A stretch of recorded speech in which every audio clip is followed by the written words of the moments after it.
Recording in progress.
Yeah.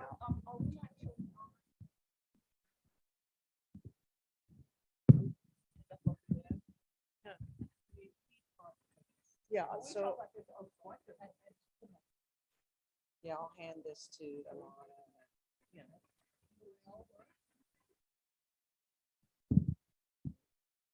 Okay, hello, everybody. I want to welcome you to our third and final presidential session, where we've been celebrating distinguished books in linguistic anthropology. This is a very special session because we have so many wonderful books involved, but we also have the winner of the Edward Sapir Prize, the Edward Sapir Book Prize, Sue Gal and Judith Irvine. And we also have the winner of the new competition that we are pleased to have started this year, the New Voices Book Prize, Juan Luis Rodríguez.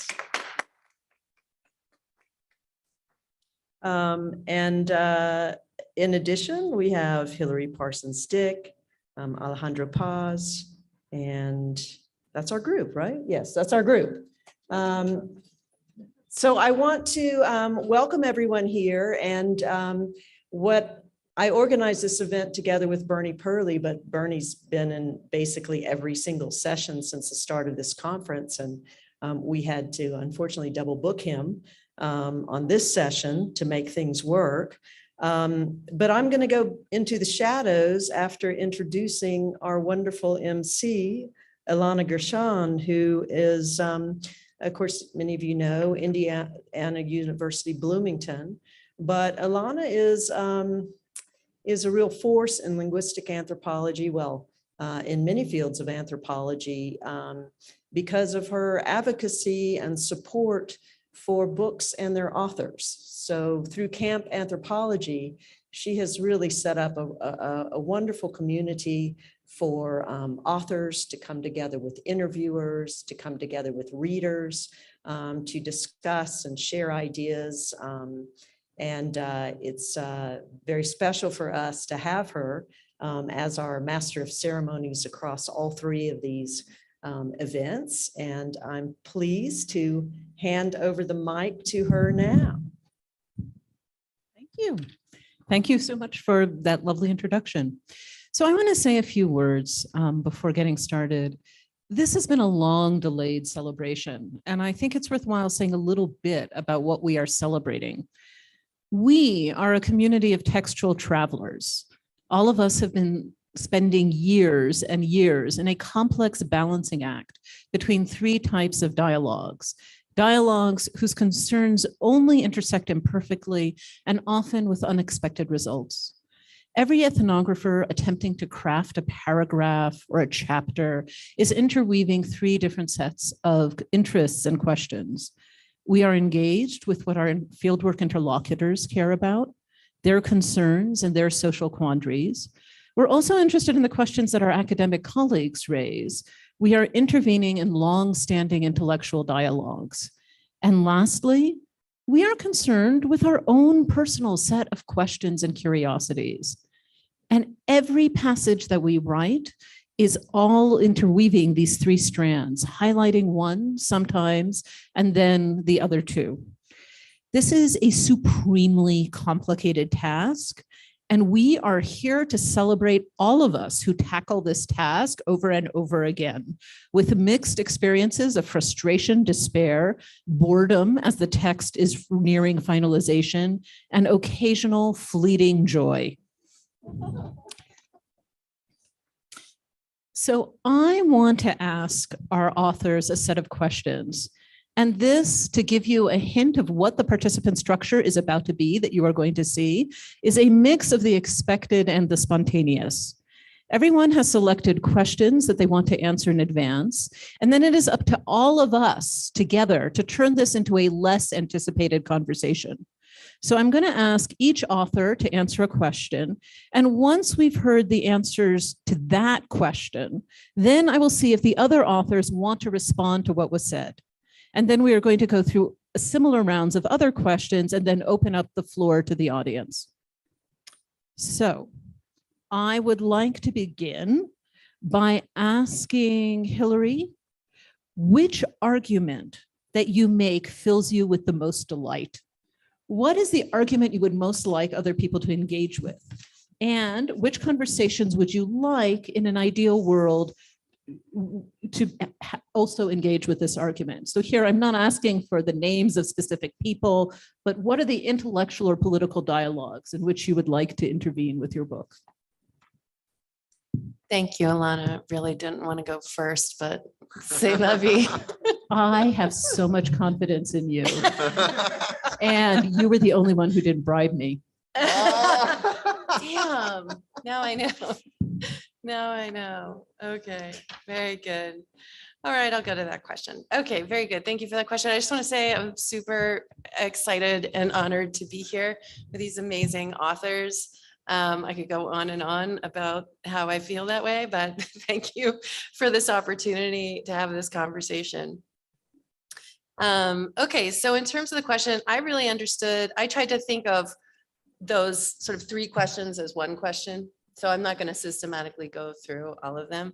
I'm going to describe a little bit about what the book is and then get to the specific heart of the things I'd really love to see kind of more uptake about. Okay, so my book, Words of Passage, National Longing and the Imagined Lives of Mexican Migrants. In that book, the central type of data I imagine are instances of what I call migration discourse. So that's talk or writing that summons up or presupposes the figures of personhood, rhetorical themes, forms of spatial reference, and or logical presuppositions people associate with the causes and consequences of migration. I consider migration discourse of migrants and their families, coordinating this with discourse from salient political speeches, government policies and law, and media portrayals of migration.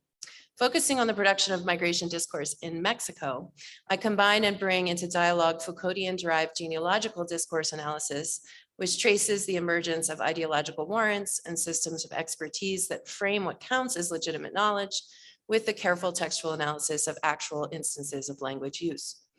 I show the central role that migration discourse plays in organizing the processes of migration, nation building, national belonging and longing, so exclusion from national belonging, and socio and political economic inequity in Mexico.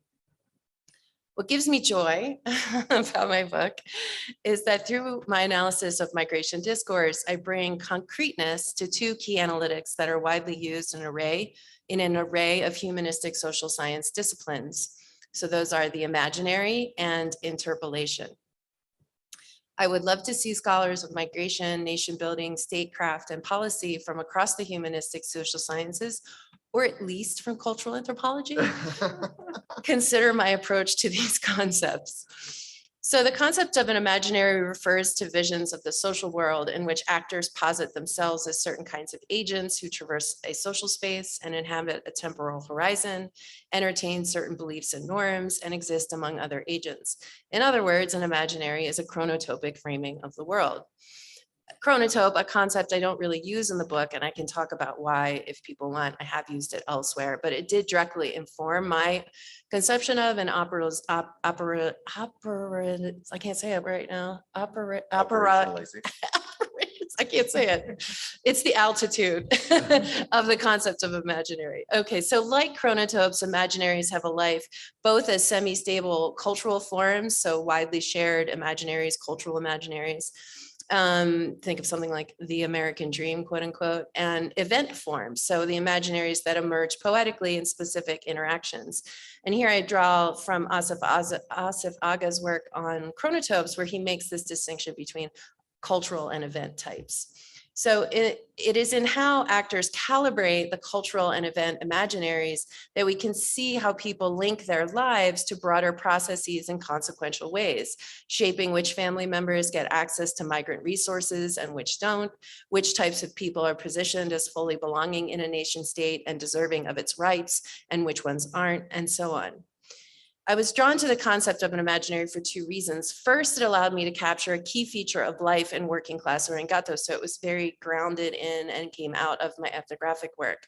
So this feature is that people live their lives in the company of imagined others who live beyond here, whether in the US, in heaven, and so forth. It is through the creation of and encounters with these imagined others elsewhere that working class Orangatenses, that's where I concentrated my research. I explained that in my answer to the first question, so I thought we were going chronologically anyway.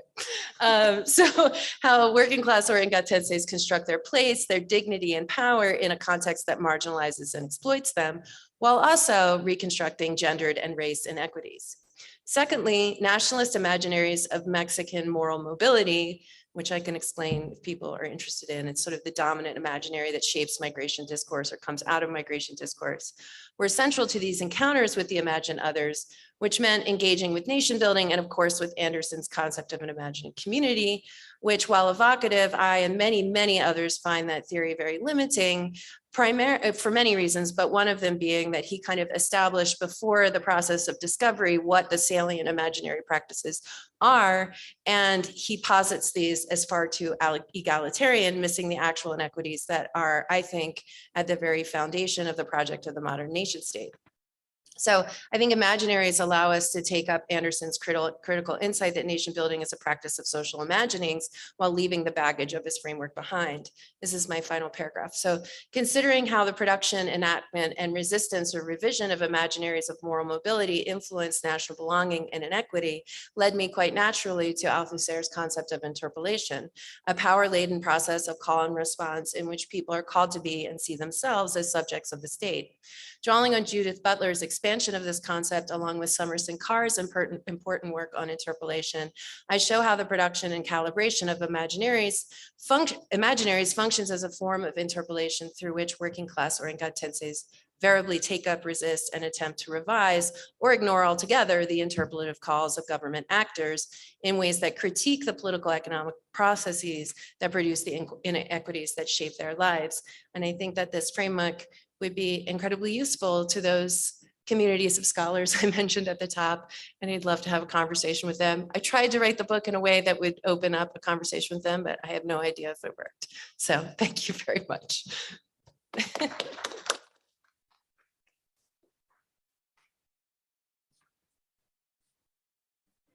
So, Alejandro, which argument that you make fills you with the most delight?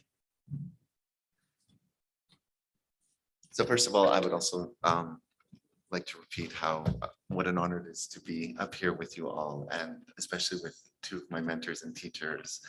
My writing buddy, Hilary, we wrote our books at the same time, and someone who I'm getting to know, Juan Luis, as well. It's really a pleasure. And definitely, Ilana, this is one of the moments of joy of writing. Thank you, Alana. Yeah, and to have, and thank you all as well. So I'm going to start my answer by explaining what I wish the title of my book was. I have a thing with the title of my book. If I had been more assertive and been able to name my own book, I would have called hopeless, Alejandro, I've tried. Yeah. Presses just won't let you. I would have called it Unexpected Citizens, the Public Life of Non-Citizen Latinos in Israel, right? Or maybe Israel-Palestine there. And the reason I begin with this in answering Ilana's excellent question is that the public life of a subject of a state is very rich, and it is not easy to capture the multiple ways that citizenship, here meaning more substantive rather than formal citizenship, play out for them. So marginalized peoples like non-citizen Latinos in Israel are often portrayed or treated as having limited access to an authoritative public sphere, right? Especially if they're not formally citizens and they don't speak the language of public authority. In my book, the marginalization of adult Latin Americans and their lack of Hebrew, and the alienation of the first and 1.5 generation Latinos from Israeli schools would make it seem that as a group, they have little opportunity to express themselves as citizens.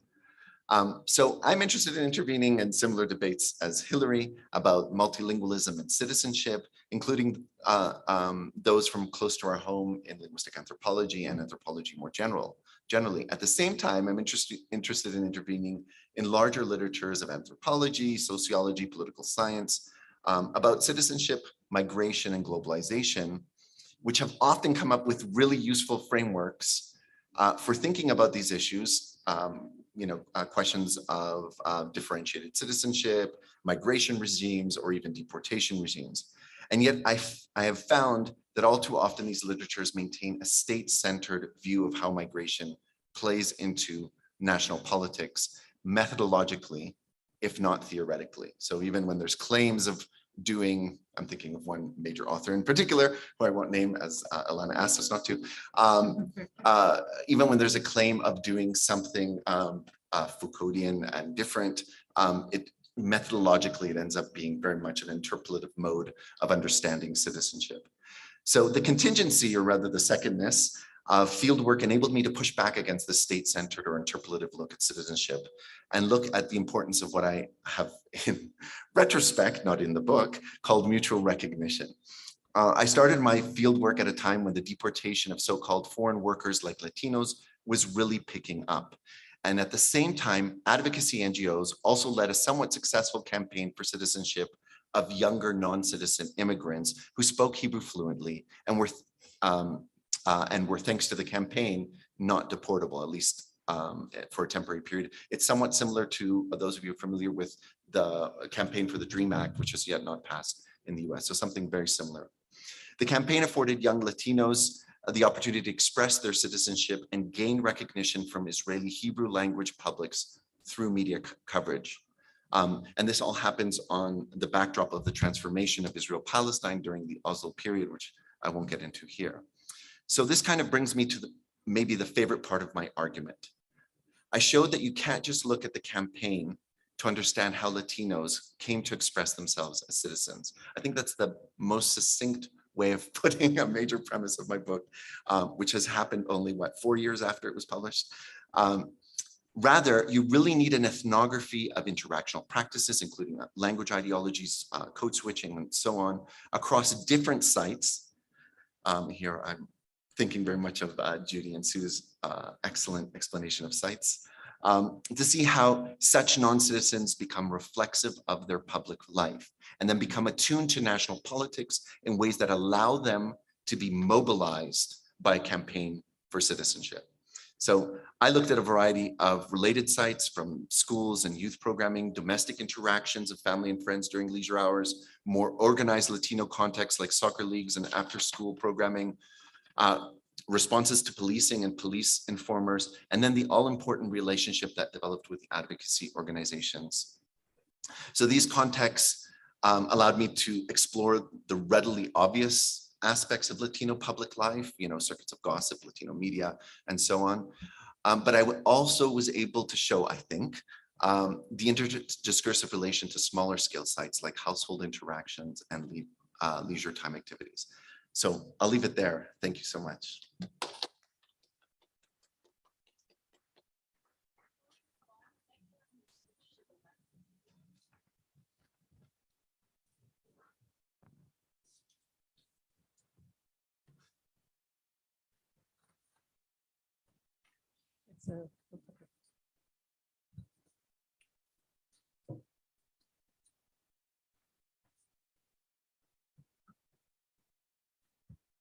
Juan, you are up.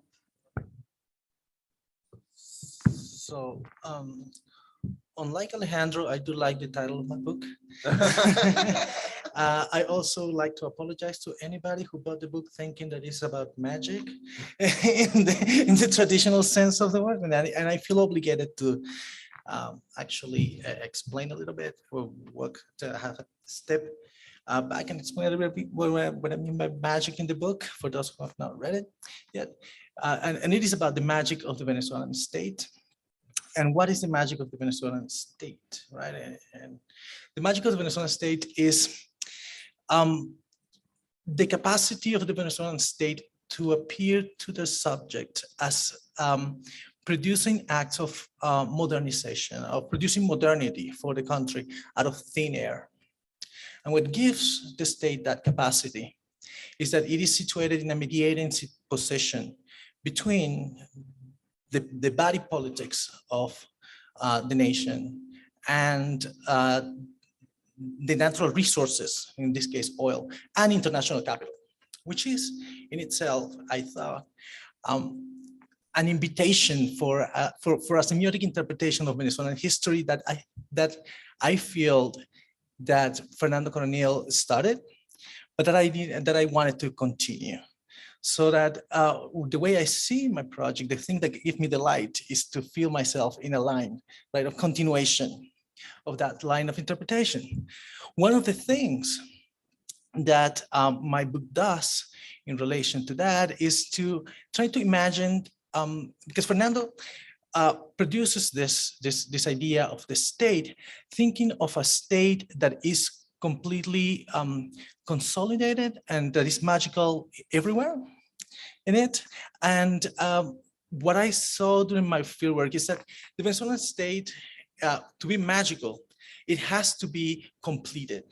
And different Venezuelan political actors have felt that they needed to complete that, right?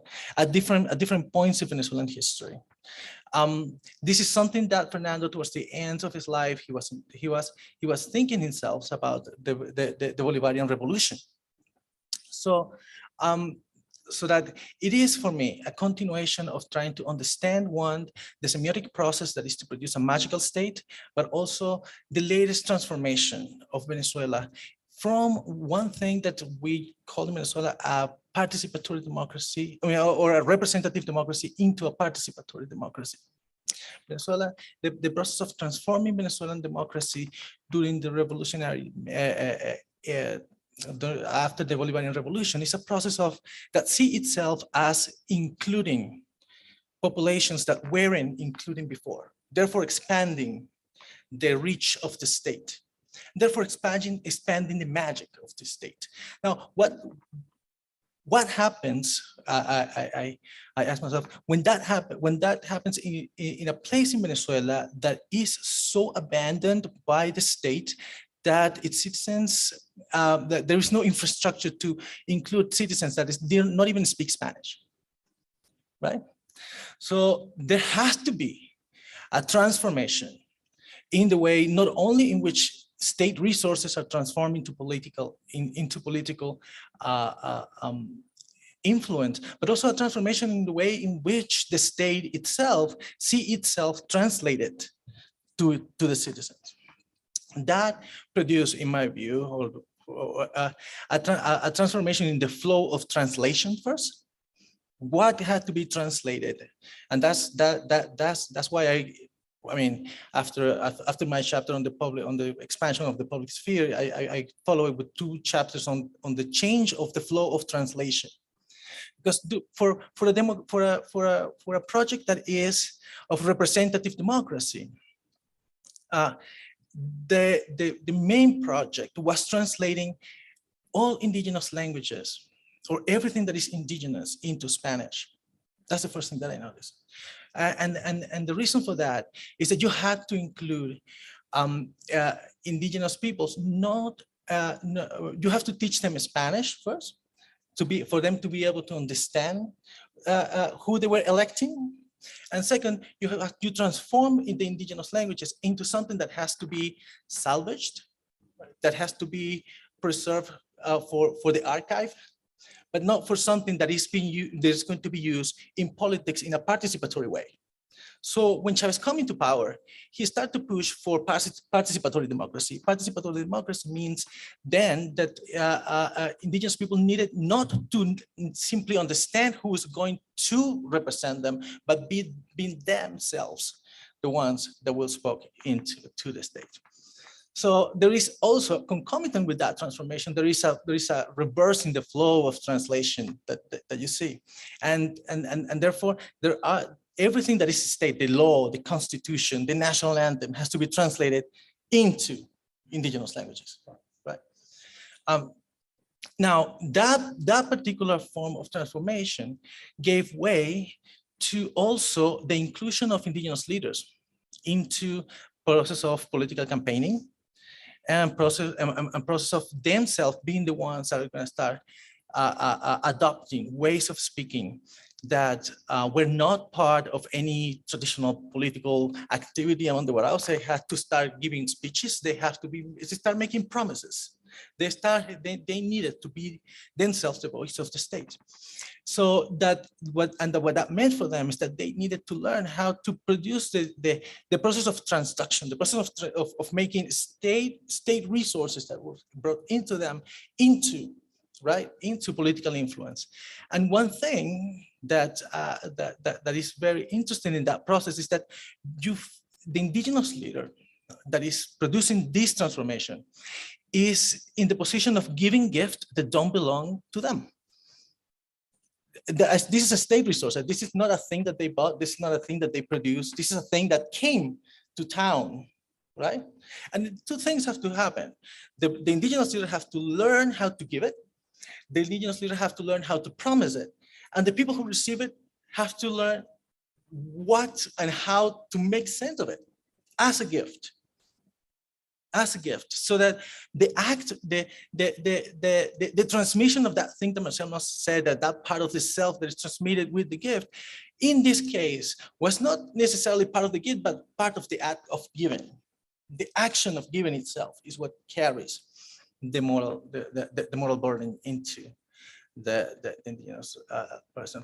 And one of the things that I noticed is that these things, at least in the Orinoco Delta, don't happen in isolation from the production of discourse, that there is always a promise, there's always a giving, but there's always a reframing of the give, right? Through further acts of speaking about the gift. Now, what this means, right? What this means is that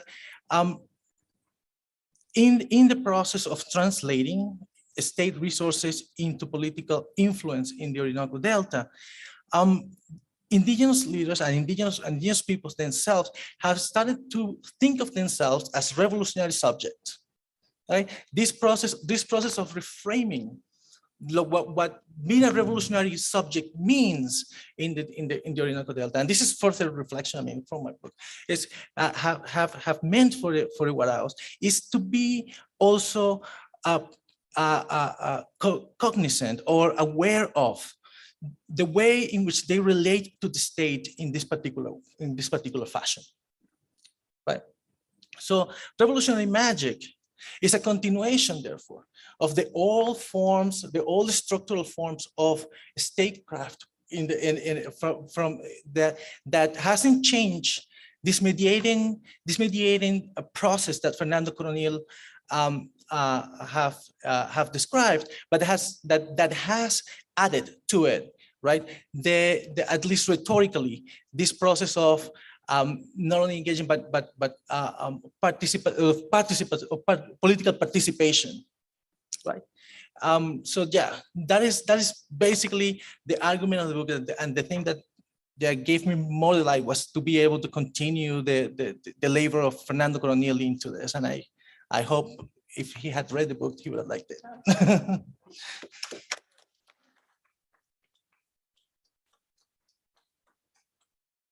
So I want to take moments to see if people have questions for each other. I mean, at this moment, I have a question to ask all three, because that is my job as MC, to have a question always in the back pocket. So I'm going to ask it, and then, yes. So it really strikes me that all three of you have very interesting different vantage points to speak to scholars who are committed to the politics of recognition. And I've been thinking about this in particular because linguistic anthropology has a very troubled relationship to the politics of recognition, because linguistic anthropologists know deeply that it is actually very difficult to establish a stable identity across contexts in the way that the politics of recognition often requires, and that it takes a tremendous amount of social labor on the part of the state, on the part of everyone involved in all these contexts, to make the politics of recognition have any sticking power whatsoever. And so I'm wondering what from your different vantage points would you say to people who are deeply committed to engaging with the politics of recognition?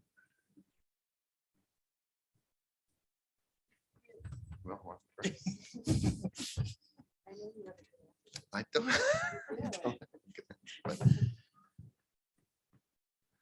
Well, I think one of the problems that you're pointing to, Ilana, is the ways in which the politics of recognition can become so iterative, so that any moment, if you take that viewpoint of the one you're speaking of, becomes almost recursively a moment where recognition can happen again, and recognition can happen again, and recognition can happen again, such that it doesn't necessarily have any long-term effects on, the politics of inequality or inequity or something like that. But it just becomes like even a small-scale interaction suddenly becomes another moment in which the politics of recognition can play out.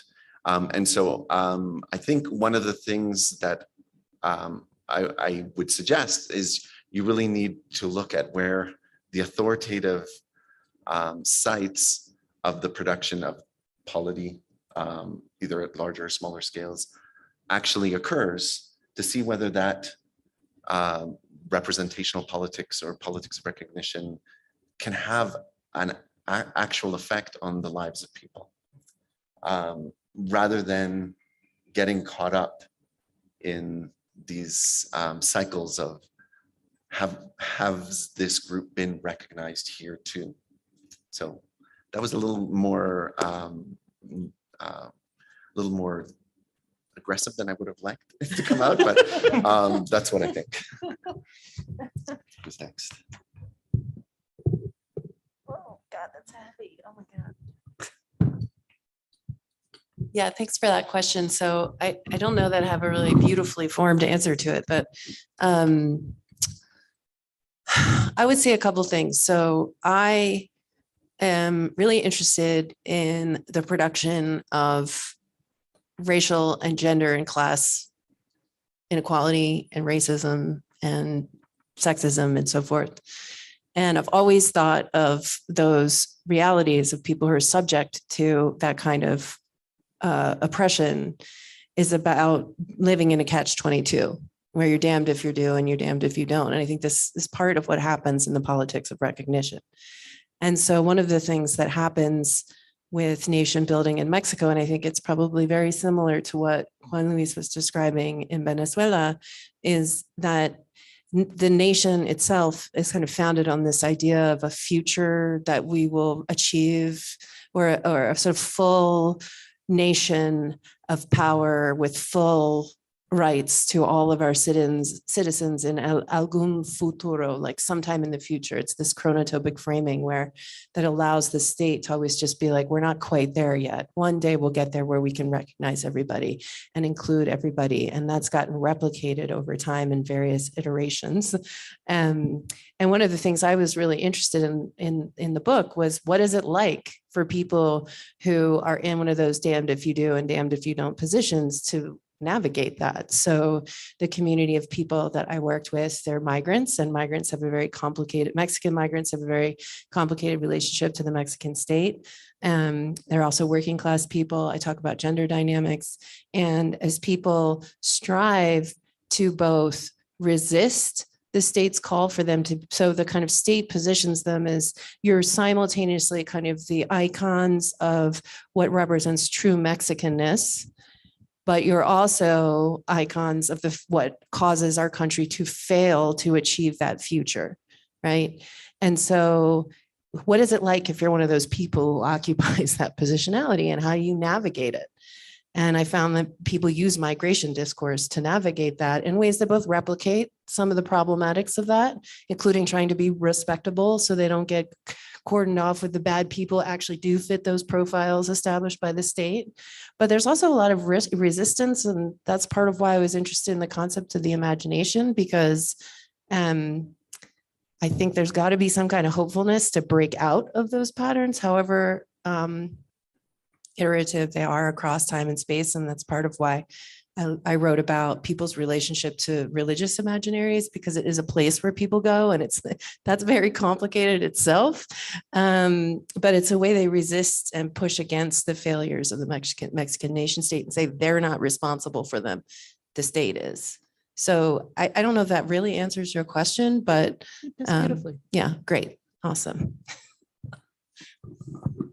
Do my weightlifting. Here we go. So one of the things that recognition for the Venezuelan state is to imagine itself as doing different, things different from before. That the recognition of indigenous peoples, the passing of laws that are often not enforced, the giving of land titles that are not ever, fully executed, all of those things that pass as the politics of recognizing people, even recognizing indigenous political authorities. One of the things that actually makes me a little cynical with respect to revolution and revolutionary thinking in Venezuela, and one of the reasons why I also call it another reason why I call it magical is because those politics of recognitions allow the state to convince themselves of their betterness than before, their radicalness and their difference from that. And one of the things that I liked to emphasize, and I think that I do it mildly, and towards the conclusion of my book, is to try to understand that recognition has a rhetorical force, and that is not necessarily does not necessarily translate into changes or substantial changes into material conditions of people's existence, and people are not fooled by it. The Guaraos are not fooled by it. It is not the case that because this is a populist government, for example, the Guaraos will be fooled by the populism of the revolution, by the gift. They're not fooled by the gift, and that's part of another thing that was very important for me to see in the field, that recognition is important, but the people that I work with could look through that also, through the conundrums of it. Yeah.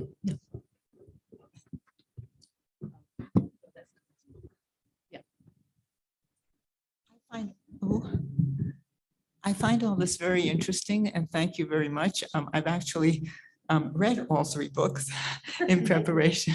I mean, some of them long ago, because I got them. But the most recent one was by Juan, and I was struck by your discussion of translation and transduction, but also by something you end with, which is in some ways it's the flip side of recognition. It's the question of how should an Indian speak, which is a quote from my friend Lori Graham. It's a wonderful question.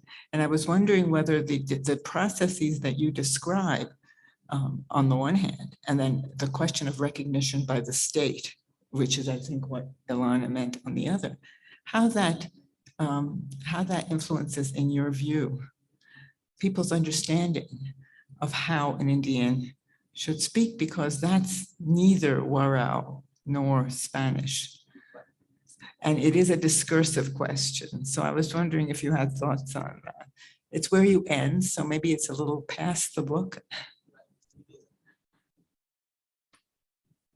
It is a little, I mean, I will have to elaborate into beyond the book, the scope of the book. And one of the things that struck me the most about how indigenous leaders are learning how to speak, right? Like in India, but also like in revolutionary India, right? Is that some of them have fully adopted, right? A discourse of indigeneity that is produced by the Venezuelan Ministry of Indigenous Affairs that was created by Chavez in order for him to create that kind of register, right? And on the other hand, there was this circulation of people that learn how to speak politically by taking programs that took them to Cuba to learn in schools of revolutionary cuadros revolucionarios, but I don't know how to translate that into English. Revolutionary squads. I don't know how to translate it. Cuadros revolucionarios in Cuba. So I met people that went there, came back, and then actually learned from the Ministry of Indigenous Affairs also how to contextualize that thing. So it is a framing. It's a framing that comes from transforming also the institutions of the state that produce those discourses. Mm-hmm.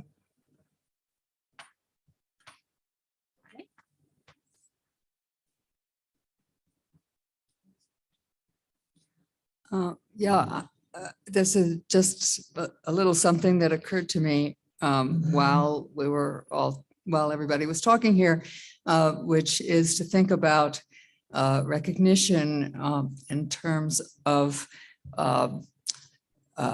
how one gets recognized and what that means, and who is the recognizer supposed to be. The state, perhaps, though other kinds of agents, the same kinds of issues can come up. And I'm thinking of some of Beth Povinelli's work on, well, there was her book on the cunning of recognition, but also her larger argument about possible incommensurability, about the problem of the relationship really between how one might come to understand another party to a relationship and the power dynamics between them. So that the less powerful, if there's a lot of cultural difference, which is how she's thinking about this, talking about this, the less powerful party can only be recognized by turning themselves into something that the more powerful one can recognize. That's what Juan just said. Yeah, exactly. Was I too busy in my internal dialogue to quite pick it up? All right, I'm making this a manifesto of the whole panel, right? Anyway, that relationship is something that would apply globally. It's not limited to any particular case of a minority-majority relationship or a relationship between that involves the state. It can also involve the researcher, very much involve the researcher. So. Okay. Yeah, Okay. yes. Okay, I'm sorry. I know I already had a turn, but I was first and I didn't have my thoughts together. So I want another crack. I'm also I'm kind of curious what everyone thinks, because when I hear you, Juan, say that there were like no material benefits to these forms of recognition, I guess maybe I have one case where there was a successful campaign for citizenship that was built on the back of, as the NGO advocates who were the experts in how this worked would always tell me, on the back of a media campaign, right? The constant appearance of, in the period that I was doing my work, it was usually Latino youth in front of, news media or current affairs media, made it impossible to deport them. And the only other impossible way of deporting someone was if they became a police informer, and that only lasted until they could not give any more names, right? So it's a very, very strange status in Israel's migration/deportation regime. So I wonder if there's, asked this question almost of our speaker yesterday, Virginia Zavala, when we don't want to block the possible pivot that is coming in terms of the politics of recognition. We joke about the land acknowledgement all the time and how it's such a small gesture, barely moves the needle. But is it only symbolic? I mean, this is, I think, one of the lessons of linguistic anthropology, is not allowing what seems so small scale, what seems like it passes infinitesimally sometimes, from meaning that there's no possible change.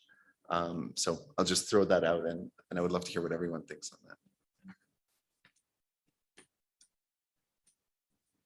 Yes, I said we were going to have a less than anticipated conversation. So yes.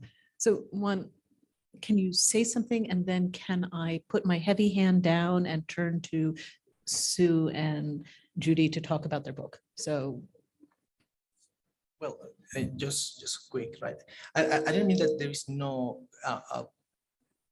benefit to that. Obviously, I mean, if you position yourself as an indigenous person, you're going to get something from the state out of it.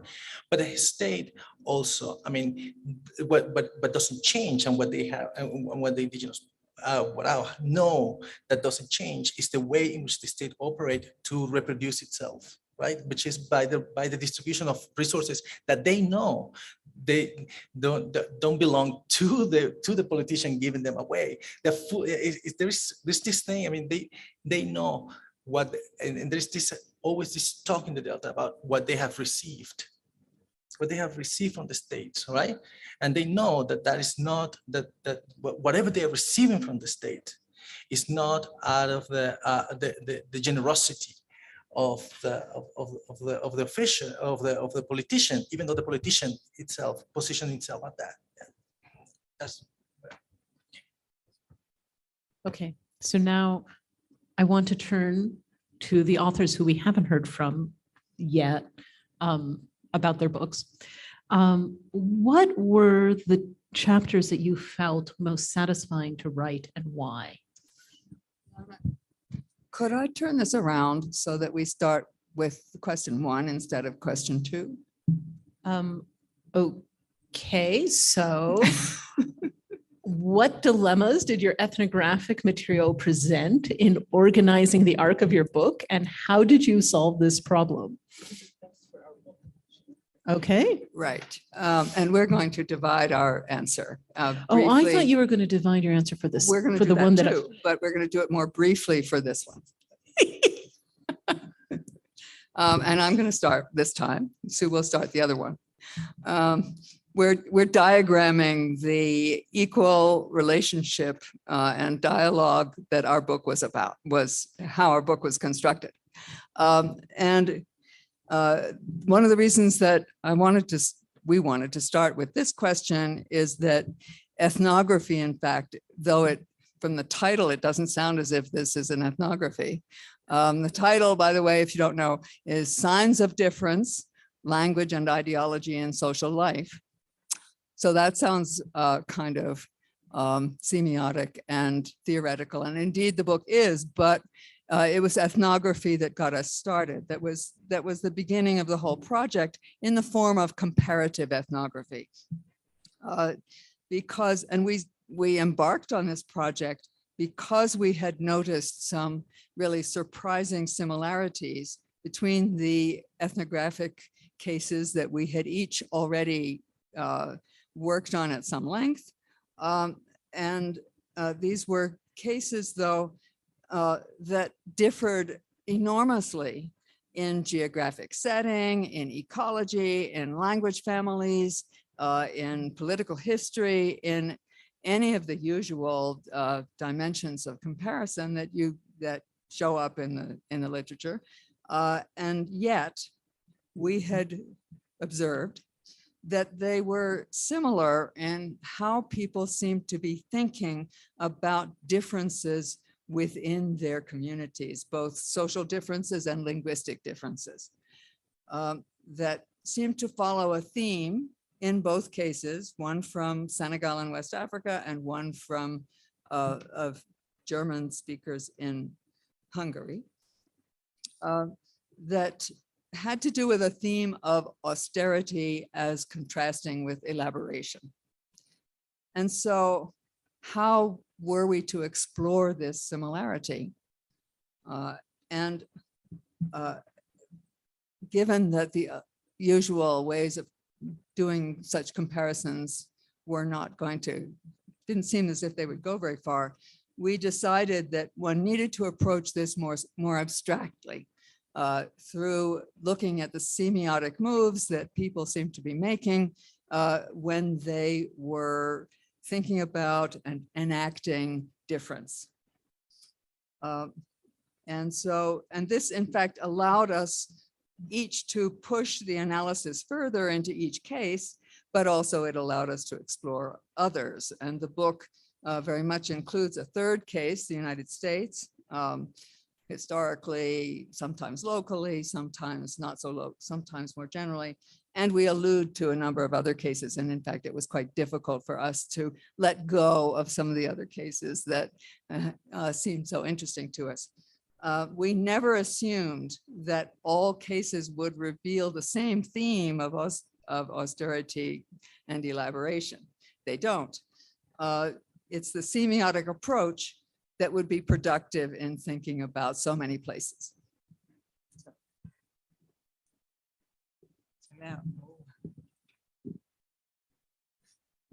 Now I guess, I don't know if does this work? Is this working? Yeah. So now I get my little addition to what Judy says. So of course, Judy was great in showing us that these two communities were doing differentiation in similar ways. That seems like a conundrum.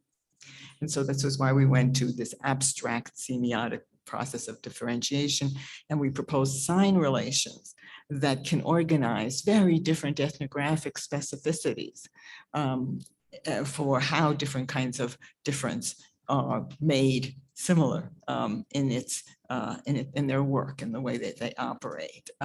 But once we got to the idea that comparison was going to be a key concept, that brought two more dilemmas. So I'm going to say briefly what they were. First, comparing European and African examples is fraught, shall we say the least. It brings up histories of colonialism, Eurocentrism, imposition of European categories on other parts of the world, especially on Africa, and really hoary old hierarchies of history in anthropological theory. So we were determined not to go down that route.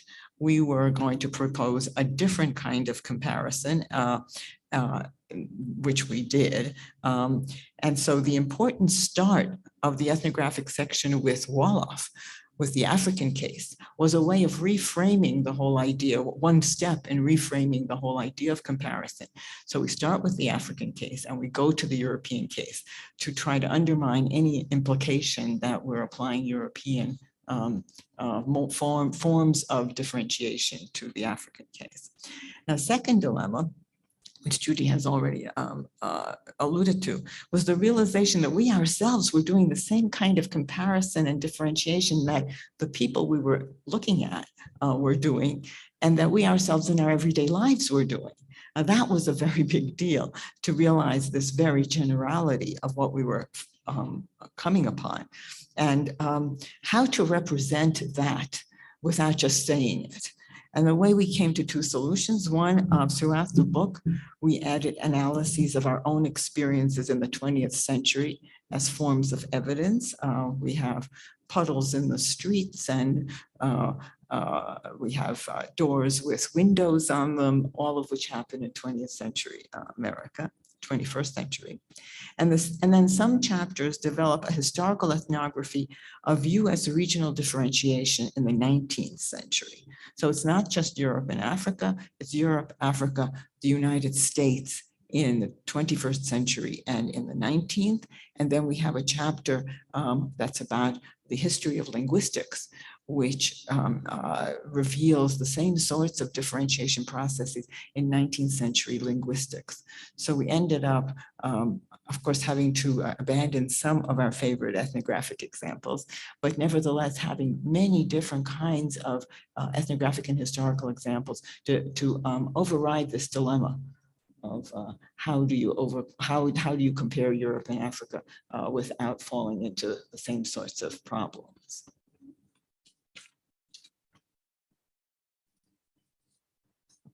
So, do you have, okay, yes.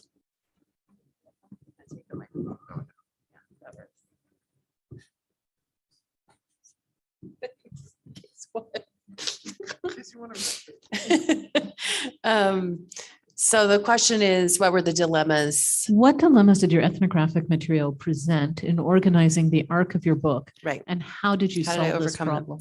So I started thinking about this question actually from the process of getting those ethnographic materials, Yeah. and then how I dealt with it in the book. So I had two pretty significant dilemmas that I dealt with.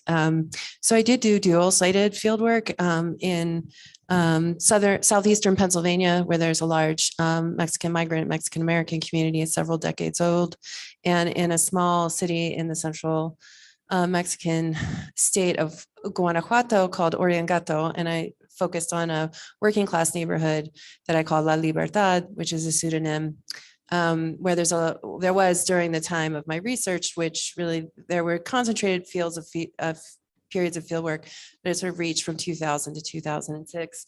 There were, over 85% of households had at least one member in the United States, if not more, in this neighborhood. Okay, so my dilemmas were interrelated. One, it was being a white woman from the United States, researching in that community. And I don't just say that as the sort of perfunctory, my positionality, but it's a particularly marked positionality that I had to be aware of, and that everyone was aware of, and we collectively managed to varying degrees of success.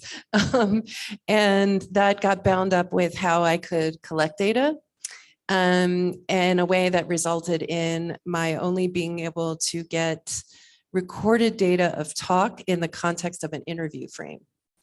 And I was trained in a tradition that favors what's called naturally occurring discourse. Interviews are often, I think, wrongly assumed to never be naturally occurring discourse, which of course in some contexts they are. But I was quite panicked when I realized I wasn't going to get these amazing gossip sessions recorded, or just, family meal or whatever, that it was going to be very constrained. And it was a particular kind of data that I had to wrap my head around like what I could do with it.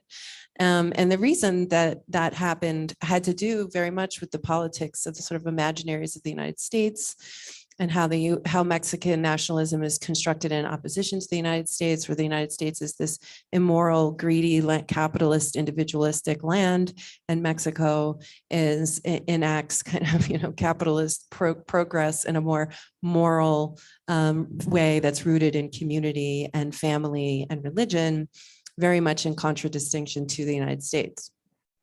So the algún futuro is going to be when Mexico is as powerful as the United States, but does it better in a way that's more moral.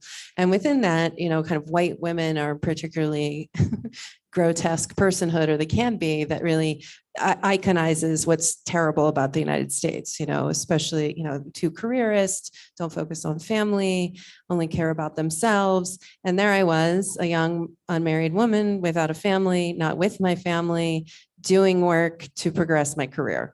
Okay, awkward, right? And so I managed, and I had lived in many parts of Latin America and studied this sort of positionality of white womanhood, both scholarly and from a personal perspective, and watching other white friends manage that positionality. And I was ready for it. It wasn't a surprise. And I did some pretty basic things, like I lived with the family. I didn't hang out with men alone, that kind of stuff. But also I kind of built a reputation for myself as like an educator in training and an expert in training who was there like doing my homework for my supervisor. So my interviews became like the icon of my homework and my work. And there she is, she's a good studious girl who's going to get up every morning, have breakfast with her family, and go out and do her interviews, right? And then in the neighborhood, the interviews became kind of this curiosity and a pastime. And people would be like, why haven't you interviewed me? Like, my family's migration story is more interesting than theirs. And it was great. But then no one, like when we were talking, when the interview was done, it was like, okay, put away the digital recorder, put away your notepad. Now we're just going to have sociality.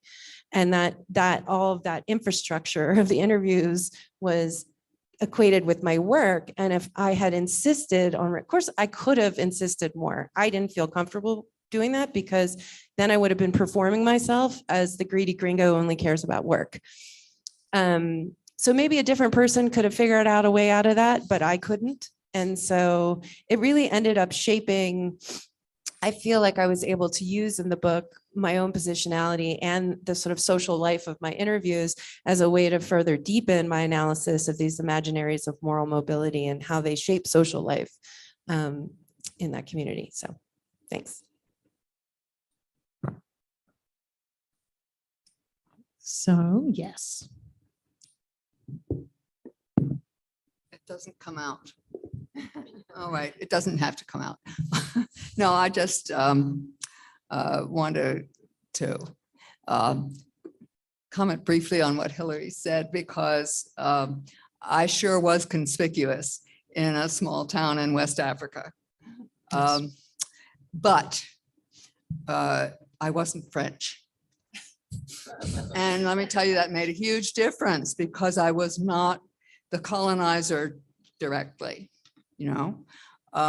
So, and in fact, I was behaving differently from how any French women that people had ever encountered by actually living in their village and eating with them. I mean, really, So some of the same problems applied to me, but not quite in the same way. And in a sense, it illustrates, I didn't think of this until right now, a form of recursion in which there are Africans and Europeans, but within Europeans, there are French and Americans. And at that time, anyway, the United States was not the big bad guy to the people that I was working with. The United States instead was providing Peace Corps volunteers, who with mixed effect, but nevertheless who were seen as earnest young people who were trying to do something for the betterment of Senegal. So it had parallels, but also not. feel obliged to say something to that because I'm sort of flabbergasted by the extent to which my experience is parallel to Hilary's. In the now you're working all the time, what's wrong with you? And the fractal part of it for me was that there were some women in the community I was working with in Austria in the 1970s who were trying to do the same thing that I was doing. And I was assimilated to them to some extent in this fractal, you know, she's from outside, but she's like they are. And that was not a good thing either.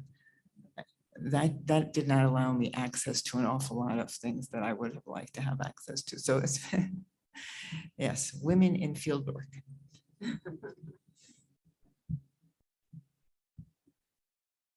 Do you have other questions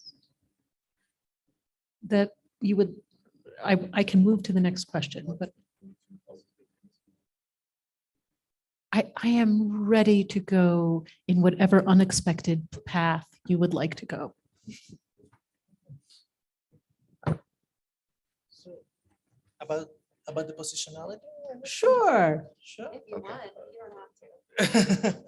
Well, Dilemmas of fieldwork. dilemmas. Field research or- Well, yeah, my dilemma of fieldwork is that my biggest dilemma of fieldwork is that I was also a person that was supposed to vote in the same election. I mean, I didn't have any form of political outsiderness there, so I was subject to, for example, I was put in the same list of state distribution of resources. I was given money in the same list of resources and expected to have some sort of political opinion in matters of local election, and at the same time, I had to be this anthropologist, right? In the field, I was supposed to be a little bit above all of that. So it was at the same time that because I was expected by the Venezuelan authorities to at the same time take charge of doing things like writing grants for the communities where I was staying, that I was supposed to record and be the liaison with the press for certain things in the community, and so it was being an outsider for the Warao and being an insider for the rest of the political process that give me like that kind of conundrum.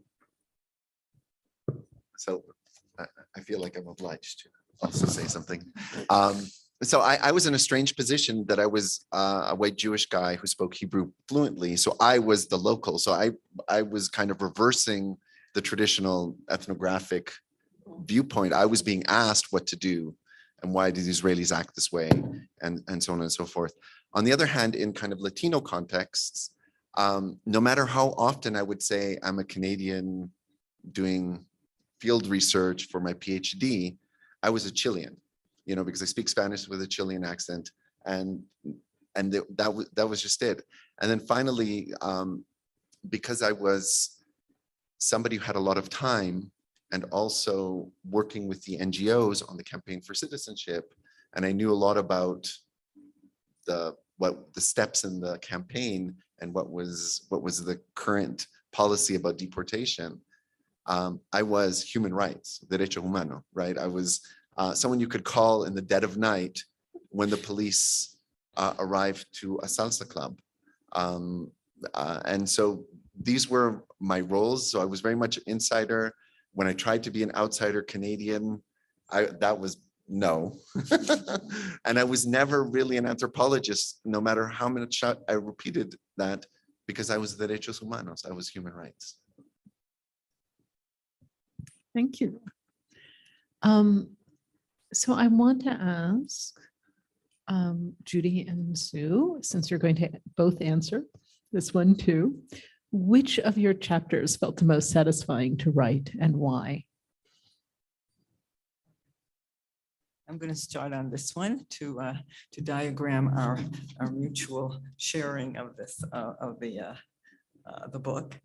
So this question, thank you, Ilana, made me think a lot There were many different kinds of satisfaction, at least in retrospect. The writing itself, I can't say was hugely fun and gratifying, although ultimately.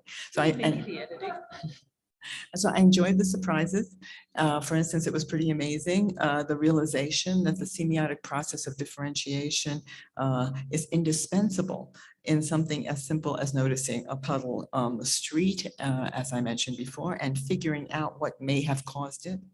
An open-ended series of conjectures, chains of uptakes, starting with the puddle, and it can lead to inferences about fractious neighbors and environmental politics.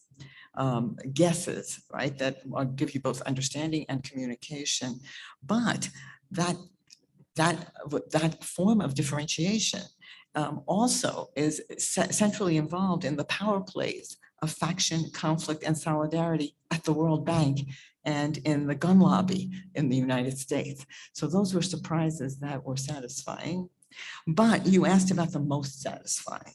And I'd say that the fact that we were able to reinterpret Charles Sanders Peirce's really complicated and layered semiotic series of semiotics in a way that intertwines with a view of contrast and relationality that's usually attributed to structuralism, which he is not. So open-ended on the one hand and structural on the other, that we were able to intertwine them. And here's the surprise. We were trying and apparently have succeeded in making this intertwining of two quite different distinctions, different traditions, readable and accessible for others, including the undergraduates that to whom I have taught this course. And there were some comments yesterday also about the readability and accessibility of it. This was a huge satisfaction to both of us. Okay, and we did this by illustrating the concepts and process with extended examples.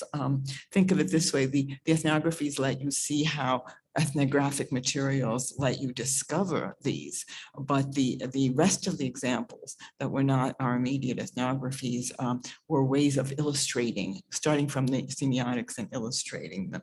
And we did this by looking through the eyes. One of the ways we did it was looking through the eyes of a 19th century traveler named Anne Newport Royale.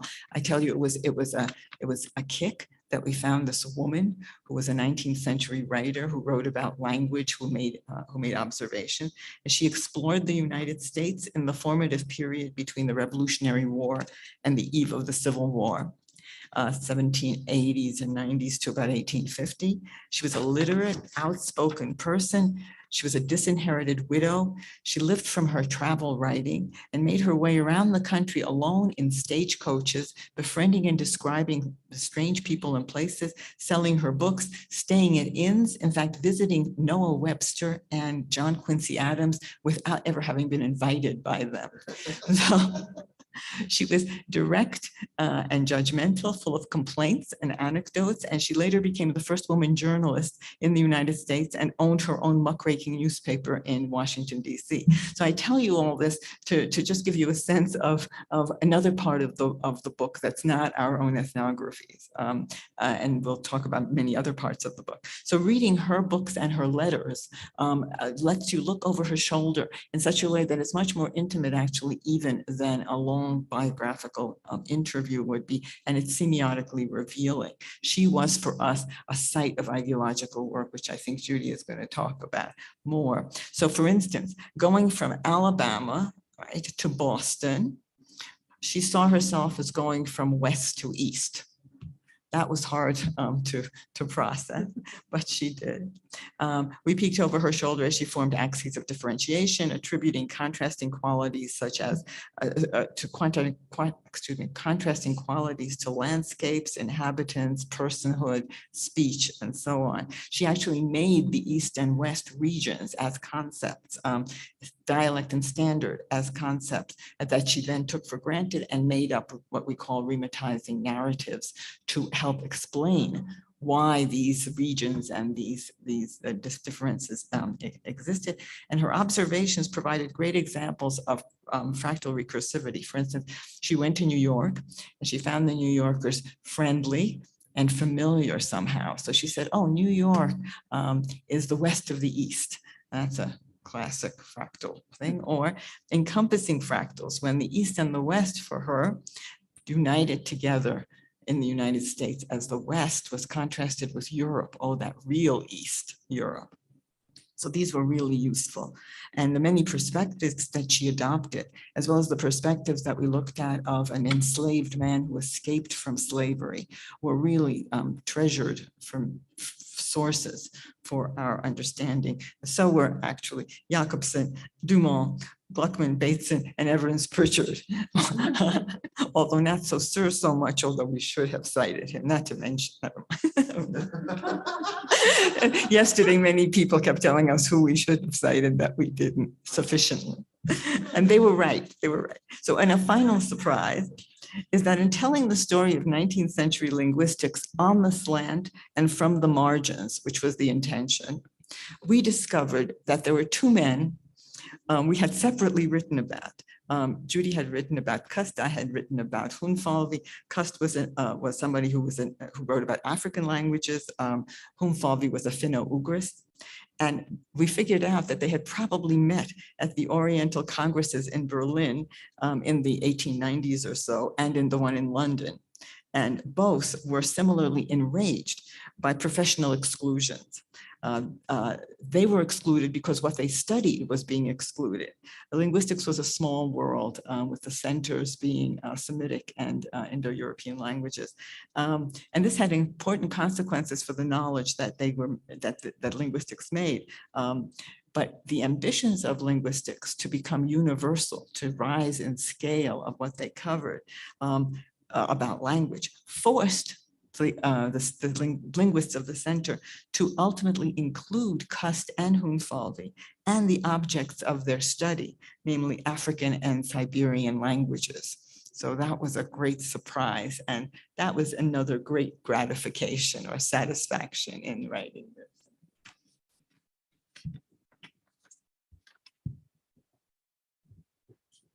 Should come out, but it keeps not.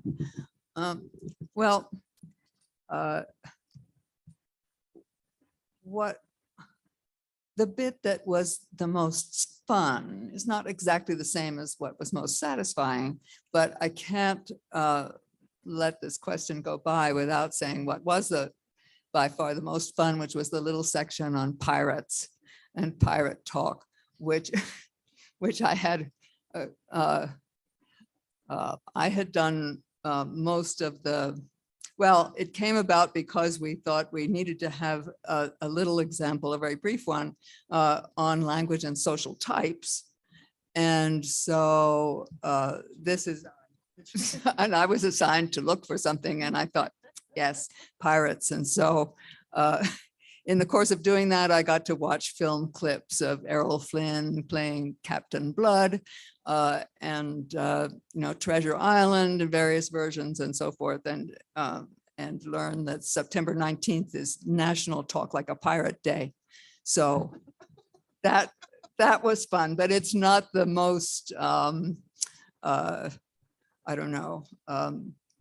deeply satisfying. It was shallowly satisfying, but not deeply so. What was more deeply satisfying, though sometimes also fun, was the chapter on connections among sites. Actually, the first two chapters in the sites section altogether, because what we were doing there was trying to take the challenge of seeing suppose that you focus on something that maybe doesn't seem to have anything to do with language at all, or something that is a very ordinary, everyday object in people's experience. So in the chapter on connections among sites, the starting point, which we later called centerpiece, but the initial site that we focused on was a bus stop bench in Baltimore that I had noticed when I was visiting my father, and it was this bench and the bus stop right outside his retirement community. and it's with the text written on it, Baltimore, the city that reads. Now, at the first time I saw this, I thought, yeah, right. And then struck by that, I started looking, and also stimulated to do so by Sue, to look for this sort of set of such things, and to think about the slogan and what it meant and what the history was, and to look at how this initial site, which was clearly something that got attention paid to it by all sorts of parties, all sorts of different people from different walks of life, that it turned out noticed and commented on this slogan on this bench. And so, which included all sorts of snarky commentaries like Baltimore, the city that bleeds, Baltimore, the city with delusional park bench slogans, and so forth. But what was interesting was to see the ways that different sets of people would comment on this, that had to do with who those sets of people were and what their social relations were, what their political relations were, what their relationships to the city were, and all kinds of things about city politics, about the relationship between this city and other cities in the US, the problems of Baltimore's race relations, because comments in the African-American newspaper were very different. There were well, I won't go into all of what the kinds of comments were and the kinds of people, although it became clear to me that I was taking the role of the snarky cosmopolitan outsider who was not invested in the city, although I'd grown up there. But I left as soon as I could. But the point is that the way that something that you focus upon, and if you track it, the chains of connections to all the things that the people, the times, the places, the other texts, the backwards and forwards in time and all directions in space and social space, was remarkable to us to see how that could work, how you got to major issues in the social relations of a place by doing that, and how it's not bounded, and therefore what a useful methodological strategy it can be to start in that way, to think of a site not as something that is bounded and that you look at what's within it and distributions of things. I mean, there can be times when you want to do that, but this method is that you start with a centerpiece and you work outward, following where it leads you. There are some precedents for similar ideas in the literature, by the Manchester School, Naven also, and so we were not totally the very first to do this sort of thing. Maybe we just put it in different language, different terminology, but it was very satisfying to write about that. I think you mentioned it, but let me add that part of the fun was thinking of all the other city slogans that there were, because we were always, and one way or another, playing off Baltimore and New York, because that's where I grew up. So, 8 million cities, the city that ever sleeps, and so on. Right, and it was also fun, I have to say, when we were looking at what a later mayoral administration had done, because they changed the slogans and repainted all the benches. And then there was yet another effort at slogan. I mean, it's like these spasms of slogan building and efforts at branding. But one of them was believe. And this was, believe was hung on banners, on trash cans, on all kinds of things. And the mayor at that point, who later had an unsuccessful run for the presidency, but the mayor at that time had a Believe mobile that said believe on the side. It was like this truck, and the back of it opened up into a stage, a performance stage. So he'd go into neighborhoods and invite neighborhood groups to play music or do something on it. But the picture of the Believe mobile with the mayor smiling in front of it was a fun thing to find.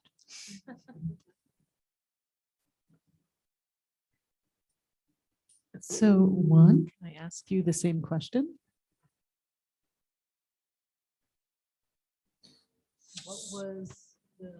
Which of your chapters felt the most satisfying to write, and why? I think that the most satisfying chapter is chapter 5 of my book. And the reason for it is that it has perhaps the event with during my fieldwork that was the most revealing to me, which is the delivering of a generator, an electric generator onto a town. At a moment when the person that was supposed to receive the generator was not in town, and someone else ended up, my friend ended up picking it up because they were not just like returning it.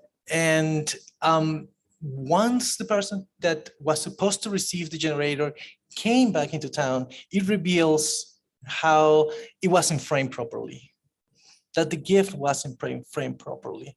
And it brought home to me, right, two things. One, that it was that this process that I've been thinking of as transduction of oil, of nature into capital and then into state resources that gets influence fails. And that was revelatory to me, right? Perhaps if it works well all the time, you will not just see it, but it was also methodologically for me was very revealing that, I mean, it's sometimes in the failings of things where you get the mechanisms of things. So so that it also reveals very well, I mean, why it fails. It fails because the generator was not promised properly on time for the election, because the generator was delivered wrongly, and because there was in the community this need to talk about the generator that was badly delivered and to repair. It was a huge repair event, repairing of the gift event, in which it ended up with a compromise that was very revealing also of the divisions that this gift could cause, you know, in such circumstances. So yeah, I mean, I think the chapter 5 in the framing is like that event is dear to me because it taught me a lot. So I want to have a little bit of time in case you all have questions, you in the audience. And so can I have this moment? If you have questions, could you ask? Yes.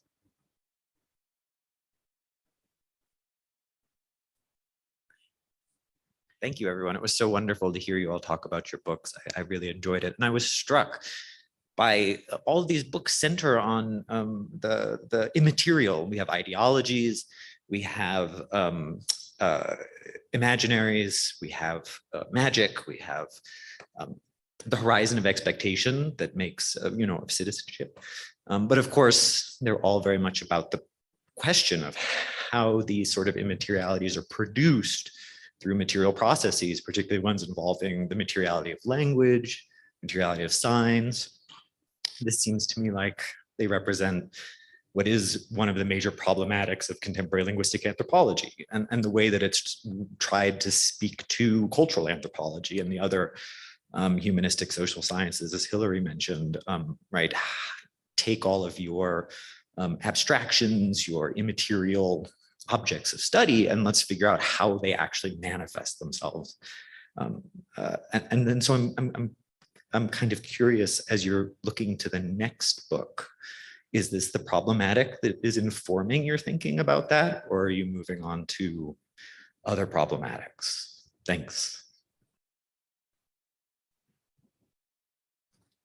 So the problematic is, are you going to continue to try to operationalize abstract concepts to show how they actually work?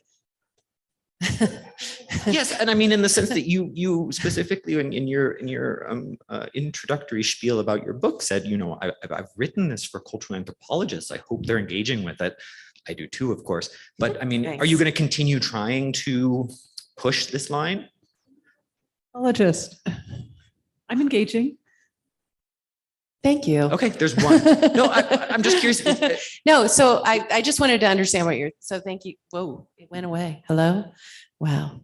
Thank you for that question. I love that question. So for me personally, yes, that's one of my main things. That's why I was drawn to linguistic anthropology in the first place, is because I think that the tools, the analytic tools of linguistic anthropology help us show materially how the abstract concepts that get used suggestively in a lot of cultural anthropology actually work to create effects. So that's kind of my jam. And I'm not just writing for cultural anthropologists. I mean, I want my colleagues in linguistic anthropology to read the work too.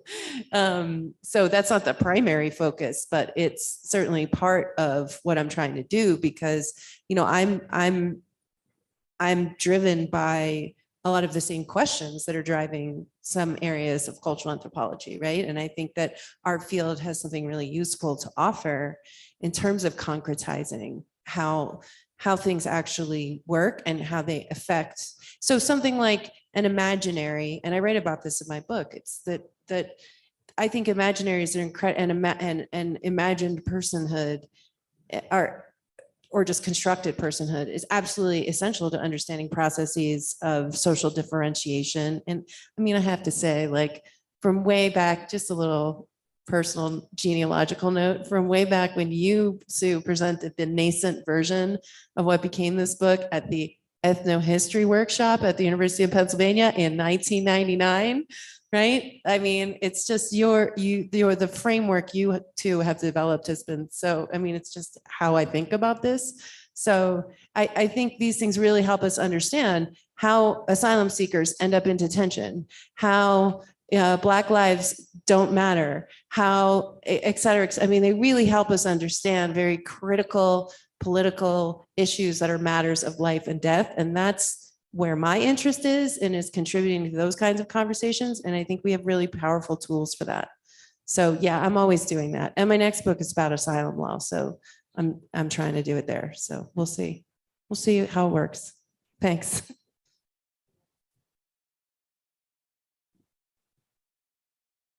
So how I am continuing this, in a way, is with a joint project with my colleague Miki Makihara, who's in the room today. We are writing a book together, and it is it's a book together that,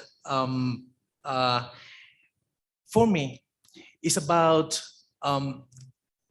also a continuation on these things. And it says, after the collapse of the revolutionary magic, what happens after that breaks? And that broke. Right, that broke in 2016 with the sharpest economic collapse in the hemisphere, and the largest immigration that has been produced also in the hemisphere, and in the history of Venezuela. 6 million Venezuelans have left the country, right? Completely disillusioned also with the state magic, and then trying to reformulate their lives abroad in context with the states onto which they project their own views of what a state should be and could be, and how life should be and could be politically. And the calling it is just serendipitous that one of the places in Latin America that has been the recipient of a huge amount of this Venezuelan diaspora is Chile, right? And I just happen to have a colleague in my department that works in Chile for many years, and in the moment that we see this thing happening in Venezuela, also Chile is starting to reestablish, rebuilding their state themselves, right? They have their own social crisis, they have their own rewriting of the constitution, which opens a huge amount of questions for us about what is it to be a diasporic person in Chile and or a peripheral subject in relation to the Chilean state. And that's what we're working right now. Yeah, thanks again for the question. I'm going to let Judy and Sue have the last word, so that's why I'm going now. So one of the things that I really got interested in by writing this book, which is really, I'm continuing in my next project, which hopefully will also be a book one day, is thinking about the complexity of recognition through mass media and the various forms of citationality, to use Costa's term, that is implied. So what do I mean by that? My project right now, I'm working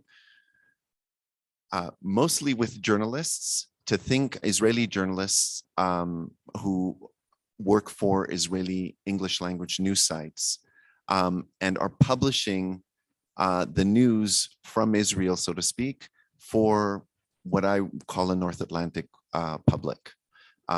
So they are very aware of the ways that representing the state of Israel abroad impacts what the state of Israel can do in vis-a-vis, for example, the Palestinians, vis-a-vis the Iranians, Hezbollah, and others, right? So I'm very interested in that. So in a sense, journalism is affording, or the English language news sites, I should have backed up by saying that the internet provides the digital architecture for this possibility. When Israeli newspapers went online is when they started to experiment with English versions to try to create new markets.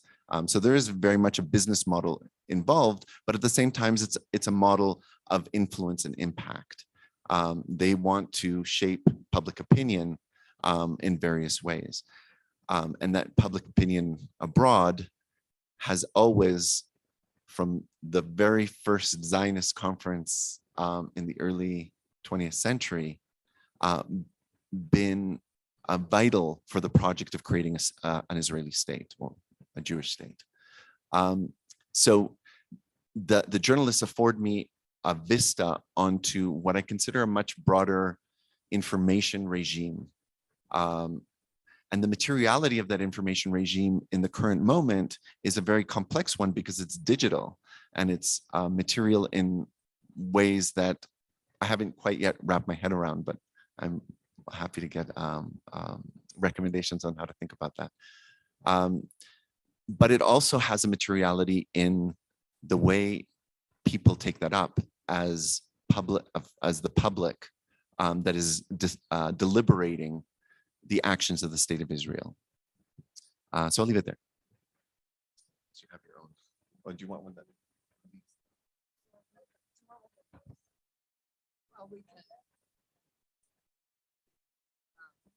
Sure.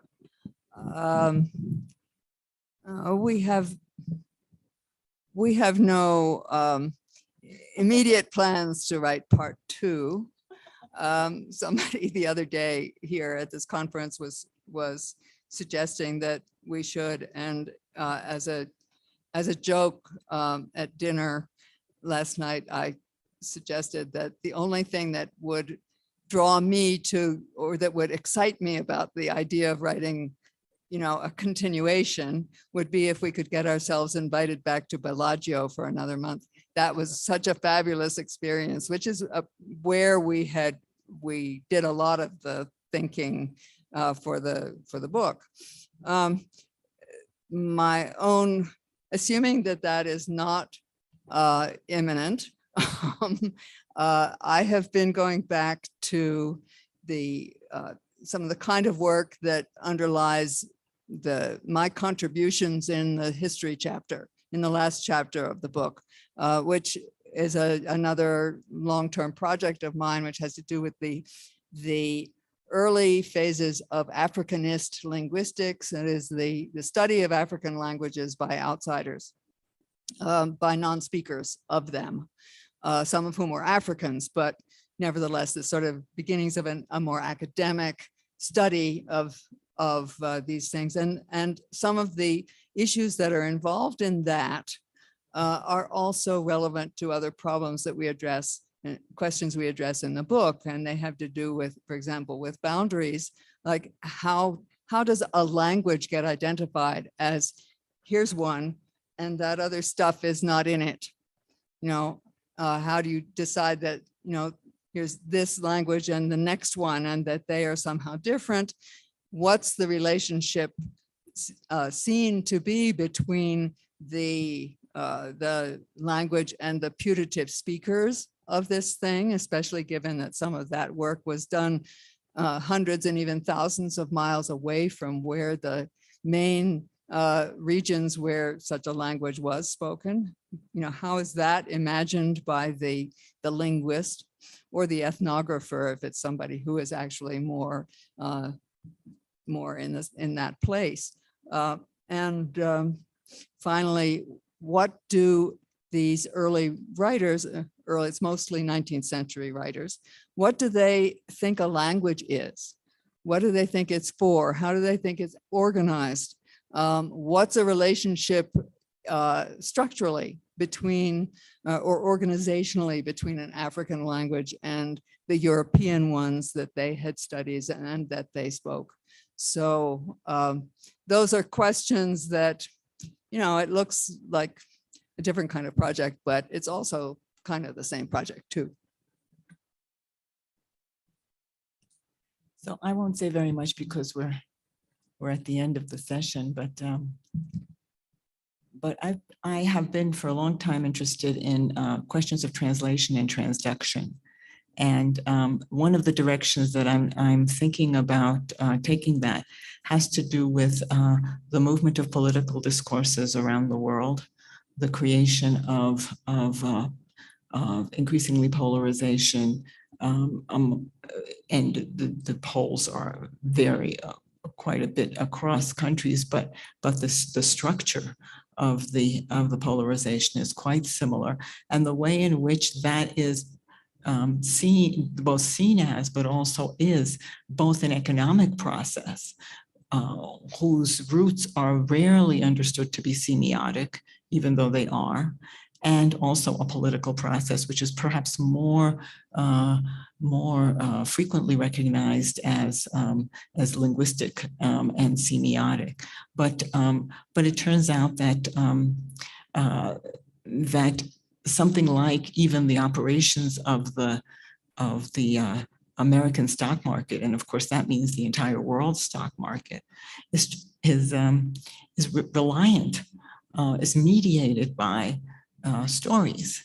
And I find it extremely amusing that the Nobel Prize-winning economist who has written a book entitled Narrative Economics thinks that the process has to do with epidemiology and the viral spread of stories, which I hope is not something I need to explain here, is not what happens. And so on the one, I mean, I think one of the things you were asking about is how do we engage with other disciplines, or do we? Okay, so I think that the questions of translation that have been in linguistic anthropology and linguistics for centuries, actually, I mean, it goes back way back, but I think they can be re-understood by thinking about the boundary issues that Judy was talking about, where does Latin stop, and what do you have to translate between Quebec and Paris? And so those kinds of questions of translation, which turn out also to be economic questions of people who are employed in doing that, not to mention Google Translate, and what is the effect of that? So I'm interested in the coming together of politics and economics around what is not always seen as discursive and linguistic issues, but that turn out to be just that. Okay, and then the reanalysis or the re-understanding of the discourse and linguistics will come back to linguistic anthropology. One hopes. And with that material moment, thank you very, very much. Thank you, Ilana. Thank you, Ilana.